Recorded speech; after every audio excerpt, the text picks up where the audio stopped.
আসসালামু আলাইকুম রহমতুল্লাহি ওবরকাতুহু। সম্মানিত দর্শক, ডক্টর মোহাম্মদ ইউনূস রাজনীতিতে কিংবা অর্থনীতিতে কিংবা এই মুহূর্তে শাসন কার্য পরিচালনায় যে একটা বিবর্তন আনতে চাচ্ছেন, পরিবর্তন আনতে চাচ্ছেন, সফলতা দেখাতে চাচ্ছেন, বলতে গেলে সবকিছুতেই একেবারে গোড়ার দিকে গলদ দেখা দিচ্ছে। তাকে ঘিরে মানুষের যে স্বপ্ন, মানুষের যে ভালোবাসা, এগুলো ক্রমশ ফিকে হতে শুরু করেছে। আর দৈনন্দিন জীবনের যে সমস্যাগুলো, এগুলো দিনকে দিন আরও প্রকট আকার ধারণ করেছে। দ্বিতীয়ত, তিনি যে অন্তর্বর্তীকালীন সরকারের প্রধান হলেন, এক্ষেত্রে তার যে প্রধানতম সহযোগী, যাকে বলা হয় স্টেক হোল্ডার, সেই স্টেক হোল্ডার হলেন বাংলাদেশের মূল ধারার রাজনীতিবিদগণ এবং রাজনৈতিক দল। তো এই রাজনৈতিক দলগুলোর সঙ্গে তার যে একটা আন্ডারস্ট্যান্ডিং ছিল, শ্রদ্ধা এবং ভালোবাসার সম্পর্ক ছিল, সর্বোপরি বিশ্বস্ততা ছিল, এটিও তলানিতে পড়ে গিয়েছে। এই মুহূর্তে তাকে বিশ্বাস করেন, নির্ভর করেন এরকম কোনো রাজনৈতিক দল, সেটা ছোট দল বলেন কিংবা বড় দল বলেন, ওইরকম আছে কিনা আমার নজরে আসছে না। সেটা গণসংহতির সেই জোনায়েদ সাকি বলেন, কিংবা রেজা কিবরিয়া সাহেবের গণ অধিকার পরিষদের যে অংশ আছে সেটি বলেন, অথবা সেই এবি পার্টির মঞ্জু সাহেবের দল বলেন, বিএনপি জামাত জাতীয় পার্টির কথা, আওয়ামী লীগের কথা না হয় বাদই দিলাম। এই মুহূর্তে কেউই আর তাকে আগের মতো বিশ্বাস করছে না। দ্বিতীয়ত, এই আন্দোলনের প্রতিপক্ষ যারা অলমোস্ট 50% ভোট জনসমর্থন যারা নিয়ন্ত্রণ করেন, তারা তো একেবারে রিংয়ের বাইরে থেকে প্রতি মুহূর্তে এই ভদ্রলোককে বিপদে ফেলানোর জন্যে তার বিরুদ্ধে নানা রকম দেশি বিদেশি চক্রান্ত, এবং সবচেয়ে ভয়াবহ বিষয়টা হলো অপপ্রচার। এত বেশি অপপ্রচার তা যে কেবল সামাজিক মাধ্যমে হচ্ছে তা নয়, এটা ভারতে হচ্ছে, আমেরিকাতে হচ্ছে এবং ইউরোপে হচ্ছে।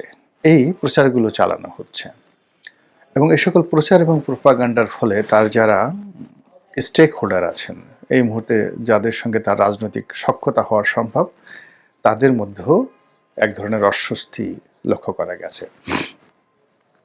যেমন ধরুন, এই কয়েকদিন আগে তিনি একটি রাজনৈতিক ঐক্যের ডাক দিলেন, এবং আওয়ামী লীগের সঙ্গে যারা 14 দল যারা ছিলেন, অর্থাৎ আওয়ামী লীগ, জাতীয় পার্টি, তারপর সেই জাসদ, ওয়ার্কার্স পার্টি, তরিকত ফেডারেশন, এরকম 14টি যে দল ছিল, তারা ছাড়া অন্যান্য যে সকল ছোট দল, মানে বিএনপি জোটে নেই, আবার আলাদা করেভাবে জোট করার মতো না, এরা ছোট ছোট দল কিন্তু বেশ সক্রিয়, তারা সবাই কিন্তু সেখানে গিয়েছেন।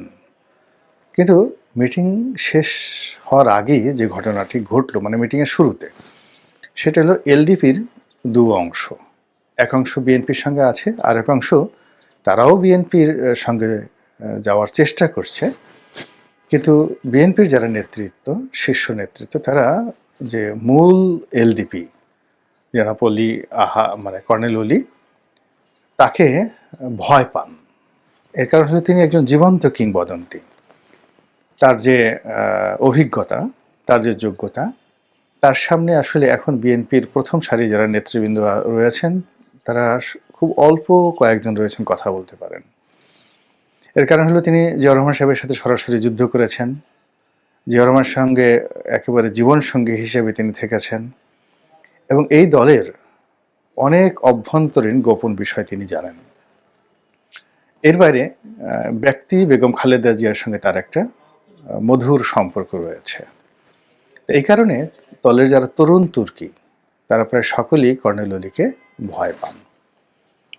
দ্বিতীয়ত, তিনি বিএনপিকে যখন চ্যালেঞ্জ জানিয়েছিলেন, বিএনপি তখন ক্ষমতায়, সেখান থেকে প্রায় 37-38 জন মন্ত্রী এমপিকে নিয়ে তিনি এলডিপি গঠন করেছিলেন।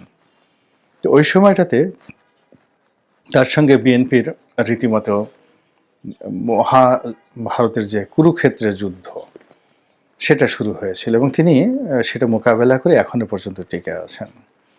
পরবর্তীতে বিএনপির জোটের সঙ্গে তিনি ছিলেন, কিন্তু ২০১৮ সালের নির্বাচনের পরে এই জোটের মধ্যে কেমন যেন একটা গাছড়া গাছড়া ভাব চলে আসে। এরপর বিএনপি এই কাজ করেছে কিনা বলতে পারবো না, কিন্তু কর্নেল ওলির দল দুই ভাগ হয়ে যায় এবং এক ভাগের যে নেতৃত্বে যারা আছেন তারা বিএনপির সঙ্গে বেশি, তারেক রহমান সাহেবের সঙ্গে বেশি আপনজন হয়ে যান। এখন যেটা হলো যে এই জাতীয় ঐক্যের যে ডাক দিয়েছেন কর্নেল ডক্টর মোহাম্মদ ইউনূস, সেখানে কর্নেল ওলিকে দাওয়াত দেওয়া হয়েছিল, কিন্তু তিনি যেভাবে সেখানে গিয়ে ফিরে এসেছেন অপমানিত হয়ে, এটি একেবারে গোড়ায় একটা গলদ। অবশ্য কর্নেল ওলি ভদ্রতা সহকারে এটাকে একটা জেনারেল মিস্টেক হিসেবে বলার চেষ্টা করছেন। তিনি ডক্টর মোহাম্মদ ইউনূসের শুভার্থী হিসেবে অনেক কথা বলার চেষ্টা করছেন, কিন্তু যেহেতু তিনি রাজনীতিবিদ, কৌটিল্যের অর্থশাস্ত্র তার মুখস্থ, কাজেই এই বিষয়টিকে তিনি খুব সহজে ছাড়বেন না। আবার অন্যদিকে ওই বৈঠকে এমন কিছু ঘটেছে, গাঁট ছাড়া, গা বাঁধা, সমন্বয়হীনতা। তো ওখানে আমরা কেবলই মাত্র ডক্টর ইউনূসের যে কথাবার্তা শুনেছি খুব গতানুগতিক, নট পয়েন্টিভ, কিন্তু অনুষ্ঠানে যে ছবিগুলো দেখেছি, বডি ল্যাঙ্গুয়েজ, তাতে মনে হচ্ছে যে কারোরই ওরকম আন্তরিকতা, মনোযোগ বা একেবারে দেশপ্রেমে উদ্বুদ্ধ হয়ে একটা জাতীয় ঐক্য করে বিশাল কিছু করার যে একটা উইজডম অ্যান্ড ফ্রিডম, এই জিনিসগুলো কারোর মধ্যে ফুটে ওঠেনি। অনুষ্ঠান শেষ হয়েছে, শেষ হওয়ার পরে যা হবার তাই হয়েছে, কিছুই হয়নি। অর্থাৎ উল্টো এখন যেটা দেখা যাচ্ছে, বিএনপিও বলছে যে জাতীয় ঐক্য মানে বাকশাল নয়, এবং যে জাতীয় সরকারের কথা বলা হচ্ছে যে বিএনপি থেকে 5 জন বা 2 জন, অমুক জায়গা থেকে 2 জন, একজন নিয়ে ঠিয়ে এই সরকারকে 2 বছর, 3 বছর, 4 বছর, 5 বছর কন্টিনিউ করা। এখন বিএনপি এই ফাঁদে পা দিতে চাচ্ছে না। এর কারণ হলো যে জাতীয় সরকার হোক আর যেভাবে হোক না কেন, এখানে কর্তৃত্ব থাকবে সেনাবাহিনীর, কর্তৃত্ব থাকবে ডক্টর মোহাম্মদ ইউনূসের। তো সেখানে বিএনপির যারা যাবেন তারা কেবলমাত্র উপদেষ্টা হিসেবে আনাকুম জানাকুম, এর বাইরে তারা কিছু করতে পারবেন না। তো সেক্ষেত্রে সারা বাংলাদেশে বিএনপির যারা লোকজন আছে তাদের কোনো উপকার হবে না। এখন বিএনপির যন্ত্রদণ্ড, কোলাহল যা কিছু আছে এটা বরং বাড়তে থাকবে। এজন্য বিএনপির অস্তিত্বের জন্য তাদের ইলেকশন দরকার, 1। 2 নম্বর হলো যে যদি এরকম একটা জাতীয় ঐক্যের সরকার হয় এবং এটা দীর্ঘদিন চলতে থাকে, তাহলে তো সেটা বঙ্গবন্ধু শেখ মুজিবুর রহমানের যে বাকশাল, তার সঙ্গে কোনো নীতিগত পার্থক্য থাকবে না। এর কারণ হলো ওই সময়টাতে মুসলিম লীগ এবং জামাত ইসলামী এই দুটো দল ছাড়া তো অলমোস্ট সবাই বাকশালে যোগদান করেছিলেন।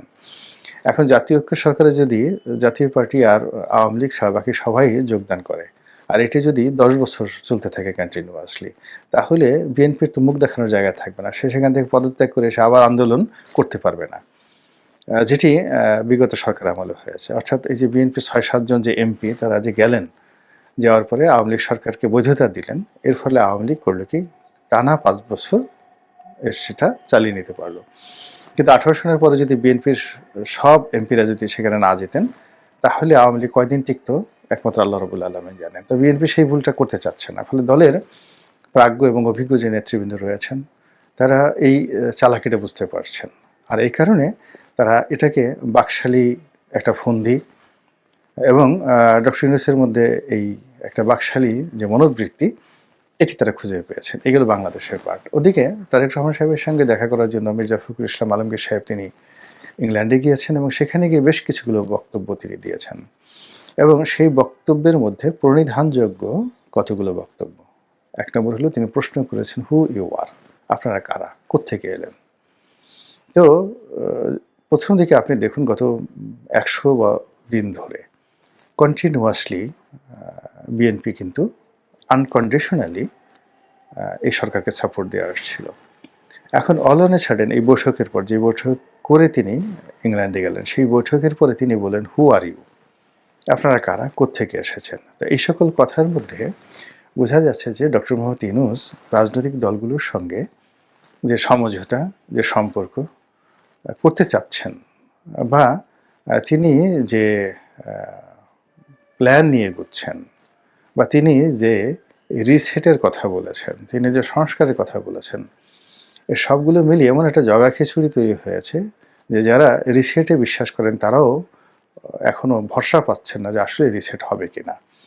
এজন্য সমন্বয়ক যারা রয়েছেন তাদের একটা বিরাট অংশ বিক্ষুব্ধ। আবার তিনি যে সংস্কারের কথা বলছেন, এজন্য বেশ কয়েকটা সংস্কার কমিশন করা হয়েছে। তো তারা খুব পরিশ্রম করছেন, কষ্ট করছেন।